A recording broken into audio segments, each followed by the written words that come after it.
আজকে আমি জিরে বাটা দিয়ে পাবদা মাছের ঝোল করব। সেজন্য ওভেনে কড়া দিয়ে তেল গরম হয়ে গেছে, কালো জিরে ফোড়ন দিলাম। এবার তেজপাতা দেবো, তেজপাতাটা একটু বেশি দেবো। তেজপাতা ভাজা হয়ে গেলে তুলে নেব, তুলে নিয়ে পাবদা মাছ হালকা করে ভেজে নেব। তেজপাতাটা আগে দিয়েছি, দিলে তেল ভাজলে পরে মাছের গন্ধটা ভালো হয়, ওই জন্য তেজপাতাটা আগে দিয়ে তুলে নিয়েছি।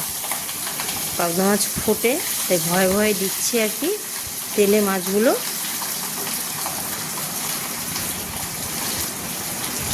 একদিক ভাজা হয়ে গেলে উল্টে দেবো।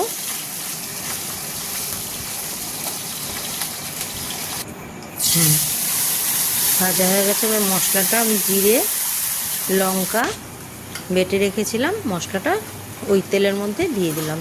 দিয়ে এবার আস্তে আস্তে মিডিয়াম আঁচে আস্তে আস্তে মশলা কষাবো। কয় টুকরো টমেটো দেবো,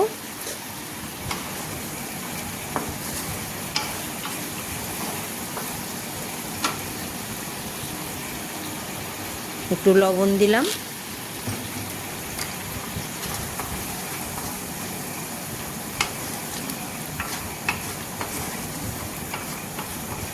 টমেটোটা যতক্ষণ নরম না হয় আস্তে আস্তে কষাবো মশলা। এবার হলুদ দিলাম, হলুদ দিয়ে অল্প করে জল দিয়ে দেবো।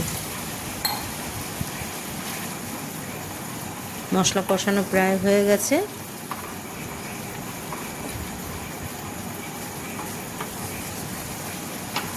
এবার মাছ দিয়ে দেবো।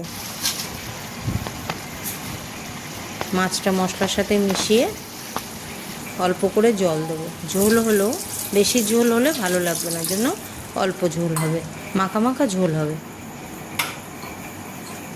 মাছগুলোকে সুন্দর করে পাতিয়ে দিয়েছি, একটু চিনি দিয়ে দিলাম। আর ঝোল প্রায় রেডি।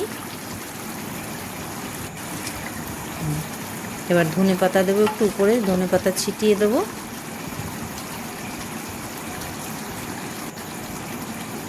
এবার ধনে পাতা দিয়ে চাপা দিয়ে দেবো, যাতে ধনে পাতাগুলো সেদ্ধ হয়ে যায়।